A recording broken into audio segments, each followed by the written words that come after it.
તો રાજ્યમાં આરોગ્ય કર્મચારીઓની હડતાલ યથાવત છે। ગાંધીનગરમાં વિરોધ નોંધાવવા પહોંચ્યા આરોગ્ય કર્મચારીઓ। ઉગ્ર વિરોધ નોંધાવે તે પહેલા જ આરોગ્ય કર્મીઓની અટકાયત। વિધાનસભા તરફ જતા રસ્તા પર પોલીસનું ચેકિંગ। આંદોલનકારીઓએ ડિટેન કરવાના આદેશ અપાયા છે। વિવિધ માંગને લઈને આરોગ્ય કર્મીઓ હડતાલ પર છે। વિવિધ માંગો સાથે આરોગ્ય કર્મીઓ કે જે હડતાલ પર ઉતર્યા છે। ગાંધીનગરમાં વિરોધ નોંધાવવા પહોંચ્યા આરોગ્ય કર્મચારીઓ। રાજ્યમાં આરોગ્ય કર્મચારીઓની હડતાલ યથાવત છે અને આપ દ્રશ્યો સીધા ગાંધીનગરના જોઈ શકો છો। તે લોકો સતત વિરોધ કરી રહ્યા છે તેમની માંગને લઈને, ત્યારે તેઓ ઉગ્ર વિરોધ નોંધાવે તે પહેલા જ આરોગ્ય કર્મચારીઓ છે તેમની અટકાયત કરવામાં આવી છે। આરોગ્ય વિભાગની આજે ગાંધીનગરમાં ધામા છે। હડતાલને કારણે ક્યાંક ને ક્યાંક જોવા જઈએ તો તમામ ગાડીઓ અત્યારે ગાંધીનગરમાં પ્રવેશતી અને સચિવાલય ગેટ નંબર 1 તરફ જતા રસ્તાઓ પર ચેક કરવામાં આવી રહી છે। તમામ જગ્યાએ પોલીસ ગોઠવી દેવામાં આવી છે। સ્વાભાવિક છે કે પોલીસ તંત્ર દ્વારા આરોગ્ય વિભાગના આંદોલનકારી જે લોકો છે તેમને ડિટેન કરવાના આદેશ આપી દેવામાં આવ્યા છે। જ્યારે રાજ્ય સરકાર દ્વારા પણ આરોગ્ય જે સેવાઓ છે એને ઇમરજન્સી સેવાઓમાં ગણીને એસમાં લાગુ કરવામાં આવ્યો છે। તેના જ કારણે આ પ્રકારનું ચુસ્ત પોલીસ બંદોબસ્ત ગાંધીનગરના તમામ પ્રવેશદ્વારો પર ગોઠવી દેવામાં આવ્યો છે। સરકાર ક્યાંક ને ક્યાંક હડતાલ તોડવા માટે મક્કમ છે, જ્યારે કર્મચારીઓ જોવા જઈએ તો હડતાલ સફળ થાય એ માટે તેઓ પ્રયત્ન કરી રહ્યા છે। કેમેરામેન રમેશ ટુડિયા સાથે હિતલ પારેખ, જી મીડિયા, ગાંધીનગર। તો આપ જુઓ, કર્મચારીઓની પડતર માંગણી છે અને તેને લઈને જ આ આરોગ્ય કર્મચારીઓ છે કે જે લોકો હડતાલ પર ઉતર્યા હતા આગળ તરફ કૂચ કરે તે પહેલાં જ તે લોકોને ડિટેન કરવામાં આવ્યા છે। ગાંધીનગર પોલીસ છાવણીમાં ફેરવાઈ ગયું છે। કર્મચારીઓ કે જેઓ સતત અચોક્કસ મુદતની હડતાલ પર ઉતર્યા હતા તેમની વિવિધ માંગણીઓ છે। આ પહેલાં પણ તેમણે રજૂઆત કરી હતી, તેમ છતાં પણ તે માંગણીઓ સંતોષાઈ નથી અને ફરી એકવાર તે લોકો હડતાલ પર ઉતર્યા છે। ડિટેન કરવામાં આવ્યા છે આરોગ્ય કર્મચારીઓને। ગુજરાત રાજ્યના આરોગ્ય કર્મચારીઓ 17 તારીખથી અચોક્કસની હડતાળ પર છે અને આજે તેઓ ગાંધીનગર ખાતે રાજ્યના મુખ્યમંત્રીને આવેદનપત્ર આપવા માટે એકઠા થવાના હતા। જોકે ગઈકાલથી જ સરકાર એક્શનમાં આવી હતી અને જે આરોગ્ય કર્મચારીઓ છે તેમના ઉપર એસમા લગાડવામાં આવ્યો હતો।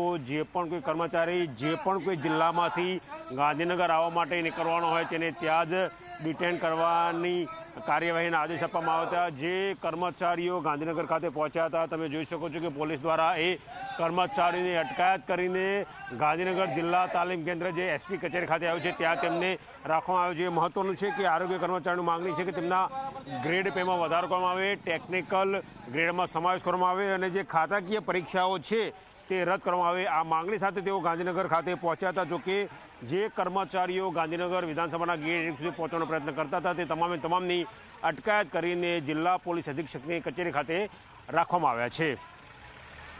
કેમેરા પર્સન અમિત મકવાણા સાથે ગૌરવ પટેલ, ઝી મીડિયા, ગાંધીનગર।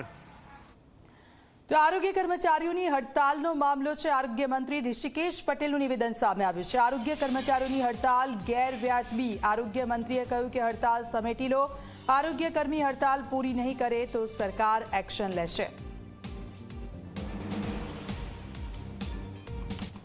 પરંતુ છતાં પણ એમની હઠ તો ન કહેવાય, પરંતુ એમનો જે આગ્રહ હતો એ આગ્રહના કારણે એ હજુ પણ એસમાં એટલા માટે લગાવ્યો છે કારણ કે વીજળી વિભાગની સાથે આ વસ્તુ સીધી આરોગ્ય સાથે સંકળાયેલી છે। રોજ બરોજ ક્યાંક ને ક્યાંક ગુજરાતના નાગરિકોને આરોગ્ય વિષયક સેવાઓ માટે જરૂર પડતી જ હોય છે।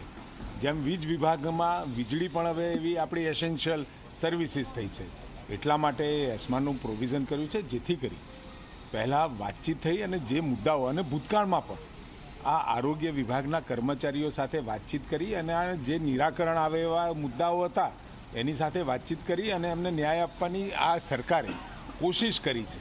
આમાં પણ અમે પ્રયત્ન કરી રહ્યા છે, પરંતુ કેવળ ને કેવળ વાતચીતનો દોર ટૂંકાવી અને સીધા હડતાલ ઉપર જવું એ યોગ્ય નથી, કારણ કે ગુજરાતના નાગરિકો અને આરોગ્યના વિષયના કારણે એમની આ હડતાલ અમારી દ્રષ્ટિએ બિલકુલ ગેરવ્યાજબી છે। હવે મારે વિશેષ તો નથી કહેવું, પરંતુ મારી એટલી જ અપીલ છે કે રાજ્યના નાગરિકો જ્યારે મુશ્કેલીમાંથી આરોગ્ય વિષયક સેવાઓમાં જતા હોય, પીડાતા હોય, ત્યારે આ પ્રકારની હડતાલ કરી અને તંત્રને બાનમાં લઈ અને ગુજરાતના લોકોને બાનમાં લેવાનું કામ એ યોગ્ય નથી. મારી એમને અપીલ છે કે આ હડતાલ વહેલી તકે સમેટી લે, નહીં તો સરકારને પણ યોગ્ય પગલાં લેવાની ફરજ પડશે. તો આપ જુઓ, સરકારને પણ પગલાં લેવાની ફરજ પડશે તેવું આરોગ્ય મંત્રીનું આ નિવેદન સામે આવ્યું છે. આરોગ્ય કર્મચારીઓ જલ્દી જ પોતાની જે હડતાલ છે તે સમેટી લે તેવું કહેવામાં આવ્યું છે. અને આ જ અંગે અમે વાતચીત કરીશું. અમારી સાથે કોંગ્રેસના નેતા હેમાંગ રાવલ અમારી સાથે જોડાયા છે, સાથે સાથે ભાજપમાંથી શ્રદ્ધા રાજપૂત પણ અમારી સાથે જોડાઈ ગયા છે. હેમાંગભાઈ, આપનું સ્વાગત છે ઝી 24 કલાકમાં. અને જે રીતની ઘટના સામે આવી રહી છે, આરોગ્ય કર્મચારીઓ હડતાલ પર ઉતર્યા છે, તેમની માંગણીઓ કે જે સંતોષાઈ નથી અને તેને લઈને તેમની આ હડતાલ, પહેલા તો આ હડતાલને આપ કઈ રીતે જોઈ રહ્યા છો? જુઓ, સરકાર જોડે જ્યારે આરોગ્ય કર્મીઓ એ સરકાર જોડે એક પ્રકારના બોન્ડથી કરારબદ્ધ હોય છે અને એ બોન્ડની અંદર સરકાર જ્યારે એમને અન્યાય કરે ત્યારે કોઈ પણ કર્મી હોય, ચાહે તે ડ્રાઈવર હોય, કંડક્ટર હોય કે આઈએએસ હોય કે આઈપીએસ હોય, એમને હડતાલનું શસ્ત્ર ઉગામવાનો એક છેલ્લો અધિકાર છે.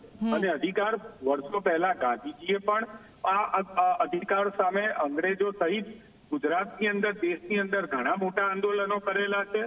અને અત્યારે પણ જ્યારે આ આરોગ્ય કર્મીઓ, એ જ આરોગ્ય કર્મીઓ છે કે જેને કોરોનાની અંદર ગુજરાત સરકારે શિરપાવ આપ્યો હતો, એ વખતે કોરોના સમયથી એમની માગણીઓ છે.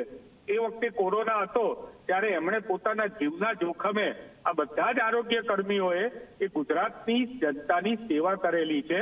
જ્યારે ઇલેક્શન આવ્યું ત્યારે આ લોકોએ પોતાની માગણી રજૂ કરી, ત્યારે ઇલેક્શન પહેલા એમની માગણી પૂરી કરવા માટે સરકારે વારંવાર નીતિનભાઈ પટેલના વખતથી એમને માત્ર ને માત્ર જે છે એ કોણીએ ગોળ ચોંટાડ્યો છે. આજે જ્યારે એ લોકો એમની ન્યાયિક માગણી છે, ગ્રેડ પે ની માગણી એ ન્યાયિક માગણી છે. એમને પોતે નોકરી કરતા હોય તો એમને ડિપાર્ટમેન્ટલ એક્ઝામ આપીને એમને પ્રમોશન થવું એમની ન્યાયિક માગણી છે. ફિક્સ પે નો પગાર છે જેની અંદર હાઈકોર્ટે પણ એને નકારી કાઢેલો છે. તો આ બધી ન્યાયિક માગણીઓ સામે એ લોકો જ્યારે વિનંતીથી ના માન્યા હોય ત્યારે હડતાલમાં ઉતરે તો મને લાગે છે કે એમનો હક છે. અને સરકાર આ પ્રમાણે એમને જે ધમકી આપી રહી છે, એસમાં લગાવી દઈશું અને અમે જોઈ લઈશું, આ ધમકી જે છે એ મને લાગે છે કે એક પ્રકારની ગુંડાગીરી જેવી. શ્રદ્ધા રાજપૂત પણ અમારી સાથે જોડાયેલા છે. શ્રદ્ધાબેન, કેમ ગેરવ્યાજબી લાગી રહી છે આ લોકોની માંગણીઓ? કારણ કે સરકાર પાસે જ તે લોકો માંગ કરશે, પોતાના હકની કોને કહેવા જશે આરોગ્ય કર્મચારીઓ? સૌ પ્રથમ તો દીક્ષિતા, હું આપના માધ્યમથી કહેવા માંગુ છું કે માંગણીઓ બધી ગેરવ્યાજબી છે એવું ક્યાંય પણ કોઈએ નિવેદન આપ્યું નથી. દરેક માંગણીઓમાંથી કેટલી માંગણીઓ સ્વીકારી શકાય છે, વાટાઘાટો થઈ રહી છે. સરકારના 26 વિવિધ ડિપાર્ટમેન્ટમાં વિવિધ કરીને 7,000 જેટલી કેડરો છે. દરેક કર્મચારીઓની નહીં, સાંભળો બેન, દીક્ષિતાબેન સાંભળો. બિલકુલ. દરેક કર્મચારીઓની જે પણ કોઈ માંગણીઓ હોય છે, જ્યારે પણ હોય છે, આ માનનીય ભૂપેન્દ્રભાઈ પટેલની જ સરકાર છે કે જેમણે 2005થી જે ઓપીએસ નો પ્રશ્ન હતો એને પણ પતાવી દીધો છે. એમાં પણ નિરાકરણ લાવ્યા છે અને સુખદ નિરાકરણ લાવ્યા છે. 10 માંગણીઓ હોય અને એમાંથી 5 માંગણીઓ સ્વીકારવા જેવી હોય અને વાટાઘાટો થતી હોય છે તો સરકાર પણ એક ક્રમશઃ સ્વીકારતી હોય. પણ દરેક માંગણીઓમાં અમુક માંગણીઓ એવી પણ હોય છે કે ટેક્સપેયરના પૈસાથી તિજોરીમાંથી પગાર થતો હોય છે. બધા જ જે પાસાઓ છે એને જોવામાં આવે છે. અને આ જેટલા પણ આરોગ્યના અધિકારી અને કર્મચારીઓ છે, જ્યારે પણ સરકારશ્રીની સેવામાં જોડાય છે ત્યારે દીક્ષિતાબેન, જેમ તમે અત્યારે જોબ કરી રહ્યા છો એ પ્રમાણે એચઆરના રૂલ્સ અને રેગ્યુલેશન સાથે જોડાઈને લોકોને સેવા આપવા માટે. પણ આ પહેલા પણ એવું કહ્યું હતું કે કોરોના વખતે એવું કહ્યું હતું કે કંઈ વાંધો નહીં, તમે કામ કરો, કારણ કે દરેક કર્મચારીઓ છે તે લોકો હડતાલ પર ઉતર્યા હતા. અને જે આ આરોગ્ય કર્મચારીઓ છે એવું એમનું કહેવું છે કે અમે લોકો હડતાલ પર નહોતા ઉતર્યા ત્યારે પણ અમને એવું કહ્યું હતું કે અમે પાછળથી જોઈ લઈશું.